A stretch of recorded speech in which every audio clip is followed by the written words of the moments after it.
ఇప్పటికీ కూడా మంచి అధికారులకు లక్షలు కోట్లు పోతున్నాయి అంటే ఏడికెళ్ళి పోతున్నాయి మరి బిల్డర్ల నుంచేలే కదా.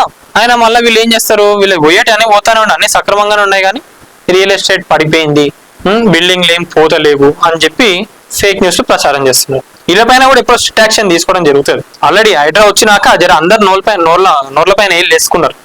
లేకపోతే ఇప్పటికి కూడా మాట్లాడిన అనుకోండి ఉన్న బిల్డింగ్లన్నీ కూడా పీక్తాయి. ఆల్రెడీ కొన్ని కబ్జా చేసి కట్టిన ఏవైతే ఉన్నాయో వాటిని ముట్టుకోదని ఒక్కటే యాంగిల్ పైన వాళ్ళ జోలికి పోవడం లేదు. ఎన్ని గణం ప్రాపర్టీస్ ని వీళ్ళు కబ్జాలు చేసుకున్నారు ఆలోచించారు తెలియదా ప్రతి ఒక్కరికి.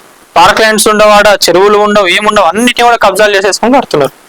ఇంకా ఆలయాల ల్యాండ్స్, గుళ్ళకు సంబంధించిన ల్యాండ్స్ ని కూడా వీళ్ళు ఫేక్ పేపర్స్ సృష్టించి ఏం చేస్తారు. ఇంకా కొంతమంది ఎమ్మెల్యేలు, నాయకులు వీళ్ళందరూ ఏం చేస్తారు, గత ప్రభుత్వంలో ఉన్న వాళ్ళు ఆ జాగల పైన వీళ్ళు ఏం చేస్తారంటే, జాగలన్నీ వెనకాలంటే ముందు బస్సులు అటు జనాలందరినీ వాళ్ళందరినీ ఆడ స్టే చేయించి వాళ్ళందరికీ ఆడ షెల్టర్ ఇచ్చి ఆ జాగలో పోవాలంటే వీళ్ళని దాటుకొనే పోవాలి.